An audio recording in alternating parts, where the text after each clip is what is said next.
La ville de Ouagadougou, la capitale du Burkina Faso, s'est transformée en un symbole de la souveraineté alimentaire. Autour de la capitale, un cercle de 2000 hectares de terres agricoles, alimentées par des pompes solaires et des canaux, révolutionne l'agriculture urbaine. Ce n'est pas un simple projet d'aide, mais une initiative lancée par Ibrahim Traoré, le président du pays. À une époque où la dépendance alimentaire est un problème majeur, ce modèle ambitieux pose une question essentielle. L'Afrique peut-elle vraiment réécrire les règles du commerce alimentaire mondial ? Une révolution silencieuse est en marche, mais saura-t-elle tenir face aux enjeux mondiaux ? Le projet de souveraineté alimentaire autour de Ouagadougou ne se contente pas de nourrir la population locale, il pose les bases d'une transformation géopolitique. En créant un cercle agricole autonome, Ibrahim Traoré a ouvert la voie à un modèle d'indépendance jamais vu en Afrique. L'objectif n'est pas seulement de produire suffisamment de nourriture pour la capitale, mais de démontrer que l'Afrique peut gérer ses propres ressources, réduire sa dépendance aux importations et même se défendre contre les pressions extérieures. Mais cette révolution n'est pas sans risque. Les importateurs européens ont rapidement réagi, s'inquiétant de l'impact sur leur marché. Si ce modèle réussit, il pourrait bien redéfinir la manière dont les pays africains interagissent avec le reste du monde. Mais si le projet échoue, il pourrait fragiliser l'économie locale et nuire aux efforts de développement durable. Le succès de cette initiative est donc crucial, non seulement pour le Burkina Faso, mais aussi pour l'ensemble du continent africain qui cherche à affirmer son autonomie face à l'hégémonie étrangère. Au début, l'idée de créer une ceinture agricole autour de Ouagadougou semblait utopique. Le climat difficile, les terres rares et les conditions de précipitation irrégulières auraient pu faire échouer ce projet audacieux. Mais, sous la direction d'Ibrahim Traoré, un changement radical s'est produit. Ce qui semblait impossible est devenu une réalité. Des anciens soldats ont aidé à construire des lignes d'irrigation, des ingénieurs ont conçu des capteurs de sol pour optimiser l'usage de l'eau, et des maires ont transformé leurs jardins en véritables banques de semences. Ce qui semblait être une simple initiative agricole est rapidement devenu un symbole de résistance et d'indépendance. Le projet a démarré par l'idée simple mais révolutionnaire. Et si une capitale pouvait se nourrir elle-même ? Cette question a incité des milliers de Burkinabés à s'impliquer dans la création d'un modèle agricole qui repose sur la souveraineté et l'autosuffisance. La réponse est venue sous forme d'une ceinture de 2000 hectares, une structure urbaine verte qui encercle la capitale, alimentée par l'énergie solaire et irriguée par des systèmes à faible coût.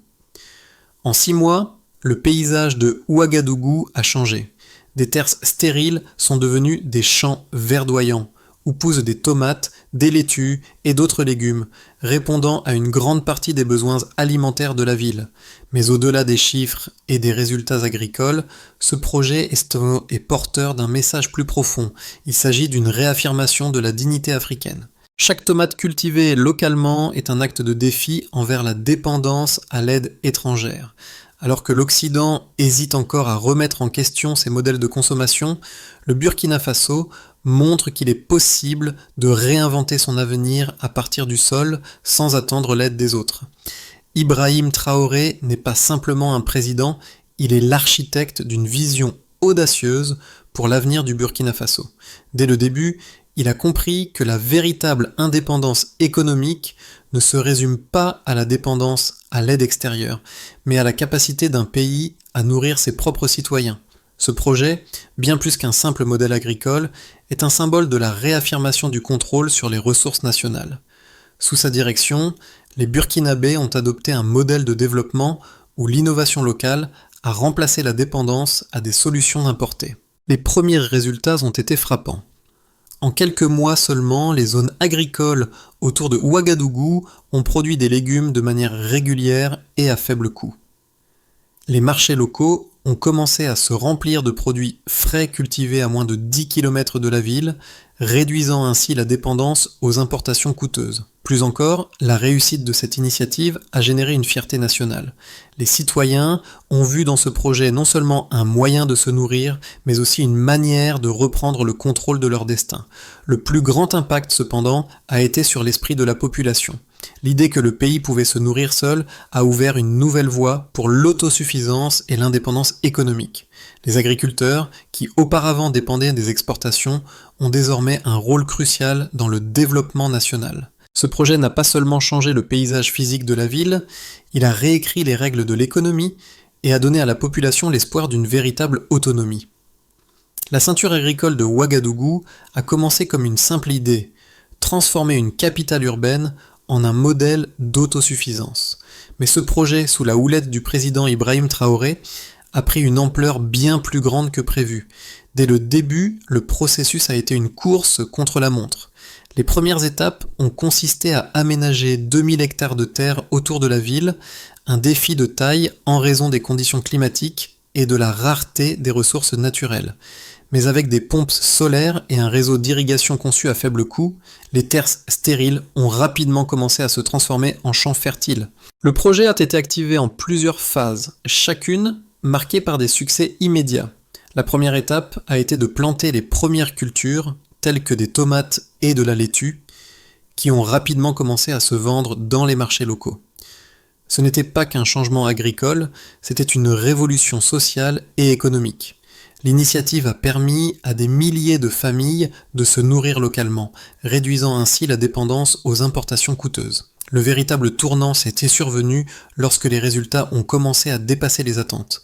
En moins d'un an, la ceinture fournissait déjà 45% des légumes consommés à Ouagadougou. Les chiffres sont impressionnants, mais ce qui a vraiment frappé la population, c'est la visibilité du projet. Les produits cultivés localement se sont retrouvés sur les étals des marchés de la ville, offrant une alternative aux légumes importés, souvent chers et moins frais. À mesure que les récoltes augmentaient, le pays a connu un bouleversement économique. Le modèle agricole a eu un impact direct sur les prix des denrées alimentaires. Le coût des légumes a chuté, et avec lui le coût de la vie pour de nombreux habitants. Ce qui était auparavant une denrée rare est devenu accessible à tous, et le marché a vu les petites entreprises locales prospérer, notamment les restaurants et les vendeurs de rue. Mais la révolution ne s'est pas arrêtée là. En parallèle, le projet a ouvert la voie à une transformation numérique. Chaque coopérative agricole a été équipée de tableaux de bord numériques permettant de suivre les ventes en temps réel. Les données ont remplacé les intermédiaires, assurant une plus grande transparence et une meilleure gestion des ressources. Pour chaque kilogramme vendu, le système affichait quelle portion des bénéfices restait au Burkina Faso et comment les fonds étaient utilisés pour entretenir les infrastructures locales telles que les unités solaires et les réservoirs d'irrigation. Ce modèle de transparence a été accueilli positivement par la population, mais il n'a pas manqué d'attirer les critiques des experts étrangers, qui ont jugé le projet trop ambitieux pour être viable à grande échelle.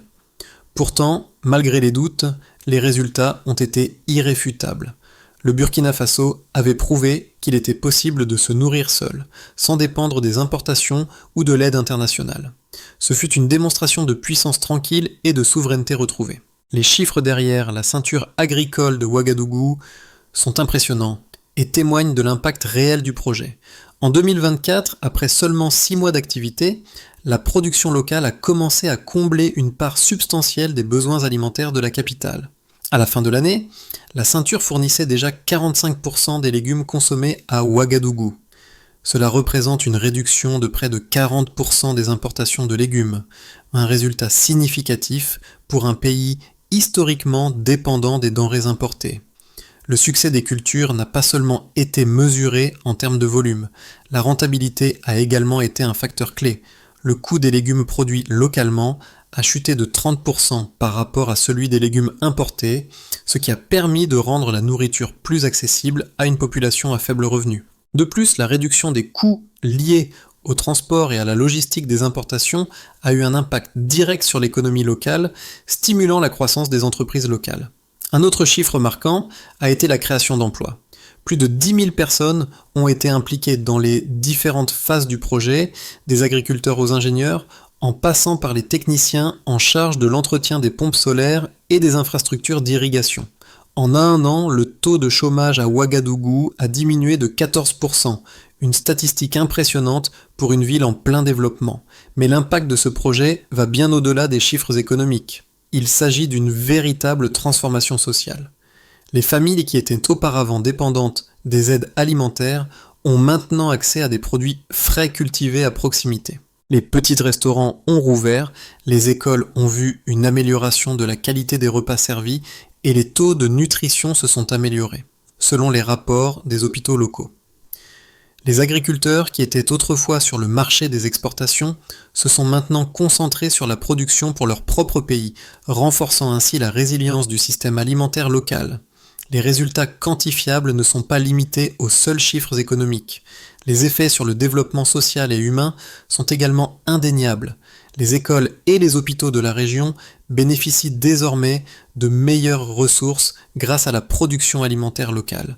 Les enfants ne manquent plus de nourriture et la qualité de l'éducation s'est améliorée, car les parents n'ont plus à passer leur journée à chercher des moyens de se nourrir. Le modèle de souveraineté alimentaire du Burkina Faso, bien qu'impressionnant, n'a pas été sans critique. Certains experts occidentaux, notamment dans les cercles économiques et agricoles, ont mis en doute sa viabilité à long terme.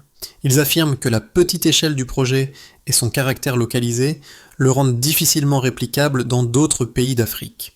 Ils soulignent également les défis liés à l'irrigation et à l'approvisionnement énergétique, des questions complexes qui ne peuvent pas être résolues par un simple recours à l'énergie solaire et à des réseaux d'irrigation à faible coût. Selon ces critiques, ce modèle manque de compétitivité par rapport aux systèmes agricoles modernes et commercialisés qui dépendent des marchés internationaux. D'un autre côté, ceux qui soutiennent le projet soulignent que la ceinture agricole de Ouagadougou a déjà montré des résultats concrets. La baisse des importations de légumes de près de 40% en moins d'un an démontre que ce modèle peut être viable à court terme. De plus, la production locale à faible coût a permis de stabiliser les prix des denrées alimentaires, un élément clé dans un pays où l'inflation alimentaire est un problème récurrent. Pour les défenseurs du projet, la souveraineté alimentaire n'est pas une question de taille ou de compétitivité à l'échelle mondiale, mais d'autosuffisance et de résilience face aux chocs extérieurs. Ce modèle est conçu pour fonctionner dans un contexte où la dépendance à l'aide internationale est un fardeau. En outre, un argument clé des partisans est la transformation sociale qu'il engendre. Les Burkinabés, qui étaient autrefois dépendants des importations de nourriture, sont désormais acteurs de leur propre sécurité alimentaire. Ce changement était profondément ancré dans une vision de développement durable, où la communauté prend le contrôle de ses ressources. De plus, l'intégration de la technologie à travers les tableaux de bord numériques et l'optimisation de la gestion des ressources a permis de garantir une transparence et une efficacité accrue dans la distribution des produits agricoles. Bien que le projet soit encore en phase de développement, les résultats obtenus en si peu de temps prouvent qu'un modèle basé sur l'autosuffisance et l'indépendance peut être une alternative viable et efficace face au modèle d'agriculture traditionnel. Ce qui a commencé comme un projet local est désormais un symbole de défi géopolitique. En 2025, la ceinture agricole autour de Ouagadougou a atteint un tournant décisif. Ce n'est plus seulement une solution pour nourrir la capitale, mais un modèle qui perturbe les règles commerciales mondiales. L'Afrique, qui était souvent perçue comme une victime de la mondialisation, est désormais un acteur déterminé à redéfinir les relations commerciales. Les importations européennes de légumes ont chuté de près de 40%, un signal fort envoyé aux marchés mondiaux. Le Burkina Faso, autrefois dépendant de l'aide alimentaire, commence à se positionner comme un acteur indépendant dans la chaîne de valeur alimentaire mondiale. La ceinture ne se limite plus à Ouagadougou. Elle est devenue un modèle étudié par d'autres pays de la région, comme le Mali et le Niger, qui cherchent à reproduire le modèle de souveraineté alimentaire du Burkina Faso. Ce tournant a choqué ceux qui pensaient que l'Afrique resterait à la merci des aides humanitaires et des importations. L'autosuffisance alimentaire devient ainsi plus qu'un simple objectif, elle devient une forme de résistance politique et économique face aux pratiques commerciales injustes du passé. Les conséquences pratiques de la ceinture agricole de Ouagadougou se font ressentir à plusieurs niveaux et elles ont modifié profondément le paysage économique, social et politique du Burkina Faso. Sur le plan économique, le plus grand impact a été la réduction substantielle de la dépendance aux importations alimentaires. En 2025, près de 45% des légumes consommés dans la capitale sont désormais cultivés localement, réduisant ainsi le fardeau financier lié aux importations. Cette indépendance alimentaire a également permis de stabiliser les prix des denrées, une victoire importante dans un pays où l'inflation alimentaire a été un problème chronique. Les familles burkinabées, qui étaient auparavant confrontées à des prix alimentaires instables, ont désormais un accès plus direct à des produits frais et abordables. Mais les effets ne se limitent pas à l'économie. Sur le plan social, la ceinture a eu un impact direct sur la vie quotidienne des citoyens. Les marchés locaux, autrefois dominés par les produits importés, regorgent désormais de légumes frais cultivés à proximité.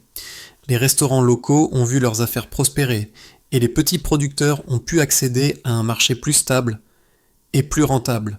Les familles, quant à elles, bénéficient d'une sécurité alimentaire accrue, ce qui a un effet domino sur la santé et le bien-être. Les écoles et hôpitaux locaux, autrefois dépendants des importations, peuvent désormais se nourrir de ce qui est cultivé à proximité, garantissant des régimes alimentaires plus nutritifs pour les enfants et les patients. Le projet a également joué un rôle clé dans la création d'emplois. Plus de 10 000 personnes ont été directement impliquées dans la production agricole, la gestion des ressources en eau et l'entretien des infrastructures solaires. Le taux de chômage à Ouagadougou a chuté de manière significative et de nombreux jeunes, au lieu de chercher une émigration difficile, ont choisi de rester pour participer à cette révolution verte. Cette initiative a donné une nouvelle opportunité de travail et a renforcé la résilience économique locale. Sur le plan politique, le projet a renforcé le sentiment de souveraineté nationale. L'initiative agricole d'Ibrahim Traoré a montré qu'il était possible pour le Burkina Faso de se redéfinir sans dépendre des dons étrangers ou des importations massives. Cette transformation a donné naissance à un nouveau discours politique sur la souveraineté alimentaire, qui est désormais un pilier du gouvernement et un modèle pour d'autres nations africaines. Le succès du modèle de Ouagadougou a également attiré l'attention des pays voisins, comme le Mali et le Niger, qui ont commencé à envisager des initiatives similaires. En somme, la ceinture agricole de Ouagadougou ne se contente pas de nourrir la population, elle a nourri un changement profond, tant au niveau économique que social. Ce modèle démontre qu'il est possible de lutter contre la dépendance alimentaire par la force du local, tout en créant des opportunités d'emploi et de développement durable. À l'horizon de 2025, le modèle de souveraineté alimentaire du Burkina Faso pourrait évoluer de 3 manières distinctes, chacune offrant une perspective différente sur l'avenir de ce projet révolutionnaire.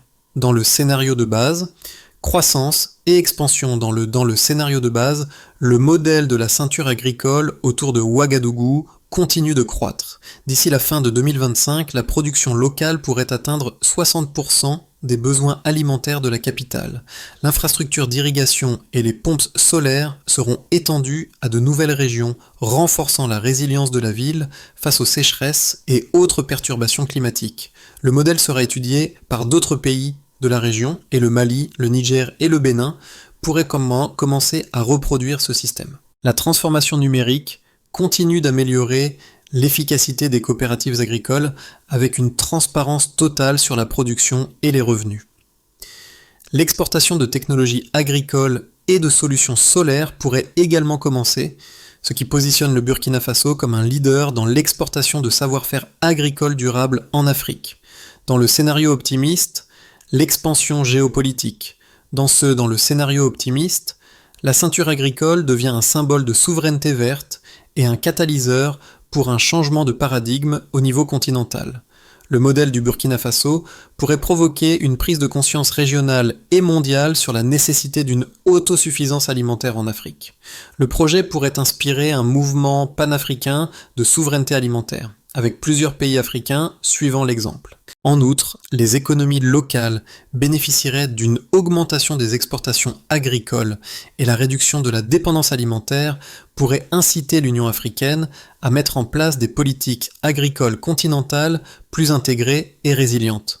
Le Burkina Faso, devenu un modèle, pourrait attirer davantage d'investissements étrangers dans l'agriculture durable. Dans le scénario pessimiste, freins à l'expansion. Dans un scénario plus pessimiste, la ceinture agricole pourrait rencontrer des obstacles qui freineraient son expansion. Bien que la production ait initialement répondu à la demande de la ville, des défis liés à l'approvisionnement en eau, à la gestion des ressources ou à des tensions politiques internes pourraient ralentir la croissance. Des critiques externes et des pressions commerciales de la part des importateurs européens pourraient également entraîner des tensions économiques. Les obstacles logistiques et les contraintes de financement pourraient également limiter l'extension du modèle à d'autres régions. Toutefois, même dans ce scénario, les résultats obtenus à Ouagadougou seraient considérés comme un succès partiel, avec des retombées positives pour la ville et la région immédiate. Quel que soit le scénario envisagé, le projet conserve sa portée exemplaire. Le projet de la ceinture agricole ne se contente pas de transformer le paysage économique de Ouagadougou, il touche également la vie de millions de personnes. Dans les rues de la capitale, le changement est palpable. Les marchés, autrefois dominés par des légumes importés, sont aujourd'hui pleins de produits frais cultivés localement. Les familles qui étaient autrefois contraintes de faire face à des pénuries alimentaires et à des prix fluctuants peuvent désormais manger des légumes frais chaque jour. Mais ce changement ne se limite pas à la nourriture. C'est un changement dans la manière dont les Burkinabés se voient eux-mêmes et voient leur pays. Ils n'attendent plus l'aide extérieure. Ils prennent en main leur destin. L'impact de la ceinture agricole va bien au-delà des chiffres économiques ou des résultats agricoles. Il s'agit d'un acte de dignité nationale. Chaque tomate cultivée localement est un symbole de souveraineté retrouvée. Les enfants n'ont plus à chasser la nourriture, ils peuvent se concentrer sur l'école. Les familles, autrefois dépendantes de l'aide, sont désormais des actrices de leur propre développement. Cette transformation a redéfini la relation entre le peuple et son gouvernement, offrant un nouveau modèle de gouvernance où les citoyens prennent part activement à la construction de leur avenir. Le succès du projet dépasse les frontières du Burkina Faso. D'autres pays africains, voyant ce modèle réussir, commencent à réfléchir à des solutions similaires pour leur propre population. C'est un message puissant qui résonne à travers le continent. Il est possible de se libérer de la dépendance, de prendre le contrôle de son avenir et de construire un futur où la souveraineté alimentaire n'est plus un rêve lointain mais une réalité quotidienne. Le succès de la ceinture agricole de Ouagadougou ne doit pas seulement être célébré comme une victoire isolée, mais comme un modèle réplicable à travers toute l'Afrique. Pour que ce modèle fonctionne à plus grande échelle, une feuille de route claire doit être établie. 3 axes principaux se dégagent pour renforcer cette dynamique. Tout d'abord, l'extension de l'infrastructure agricole. La première étape consiste à étendre le réseau d'irrigation et d'énergie solaire au-delà de Ouagadougou. D'autres villes et régions rurales du Burkina Faso, ainsi que les pays voisins, pourraient bénéficier de ces infrastructures. En multipliant les unités solaires et les réservoirs d'irrigation à faible coût, la production agricole pourrait s'étendre de manière exponentielle. Des financements publics et privés doivent être mobilisés pour assurer la durabilité de ces infrastructures et leur déploiement à travers la région. Ensuite, la formation et l'accompagnement des agriculteurs. Le deuxième pilier de la stratégie repose sur la formation continue des agriculteurs locaux. Pour que la souveraineté alimentaire devienne une norme, les agriculteurs doivent non seulement maîtriser les techniques agricoles durables, mais aussi être formés à l'utilisation des nouvelles technologies de gestion de l'irrigation et de la production. Des partenariats avec des universités locales et des centres de formation agricole peuvent jouer un rôle clé dans ce processus. Enfin, la mise en place d'une politique de soutien national. La troisième étape essentielle est l'établissement de politiques publiques solides pour soutenir l'agriculture locale. Le gouvernement doit s'assurer que les coopératives agricoles ont un accès facile au marché, notamment en réduisant les obstacles logistiques et en encourageant les investissements dans les technologies agricoles. Un cadre réglementaire clair et favorable pourrait renforcer la transparence et la résilience du système, tout en soutenant l'autosuffisance alimentaire à l'échelle nationale et régionale. En combinant ces éléments, la ceinture agricole pourrait se propager au-delà du Burkina Faso, renforçant ainsi l'indépendance alimentaire de tout un continent. Il y a quelques années, la ville de Ouagadougou semblait condamnée à une dépendance alimentaire continue, dépendant des importations coûteuses et des aides internationales. Mais aujourd'hui, cette même ville est un phare d'espoir, un symbole de ce que l'Afrique peut accomplir lorsqu'elle reprend le contrôle de ses ressources. Ce projet agricole n'est pas seulement une solution pratique aux défis alimentaires, mais un acte de défiance envers un système qui a longtemps imposé des solutions extérieures aux nations africaines. Les résultats obtenus grâce à la ceinture agricole ne se mesurent pas uniquement en chiffres.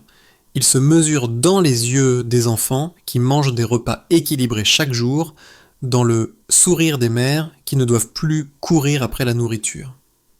C'est dans l'esprit des jeunes qui voient désormais un avenir où l'indépendance ne se résume pas à des paroles, mais se construit concrètement, rangée après rangée de cultures. Ce projet est un témoignage du courage de milliers de Burkinabés, mais aussi un rappel de la force tranquille de la terre.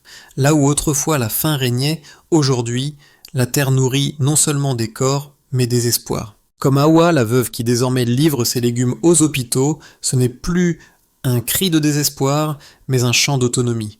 Le Burkina Faso a démontré que la souveraineté ne se demande pas, elle se cultive. La révolution agricole du Burkina Faso n'est pas simplement un modèle économique, c'est une invitation à repenser notre relation avec la terre et notre avenir. Si cette histoire vous a inspiré, imaginez ce que chaque nation africaine pourrait accomplir si elle suivait l'exemple de Ouagadougou. Nourrir ses propres enfants, contrôler ses ressources et se libérer de la dépendance. Voilà un avenir où la dignité se construit sur le sol que nous cultivons. Et vous, quel rôle pouvez-vous jouer dans cette transformation ? Partagez cette histoire avec votre communauté et encouragez-les à voir l'agriculture durable comme une clé de l'autosuffisance. Si vous croyez que l'Afrique a le pouvoir de réécrire son histoire sans attendre de l'aide, alors il est temps de rejoindre ce mouvement. Ne restons pas spectateurs de l'avenir, mais acteurs de ce changement. Si cette vision résonne en vous, dites-le dans les commentaires. Partagez, discutez et surtout, abonnez-vous pour ne pas manquer les prochains chapitres de cette révolution verte. Ensemble, nous pouvons faire germer un avenir où chaque nation se nourrit d'abord de ses propres mains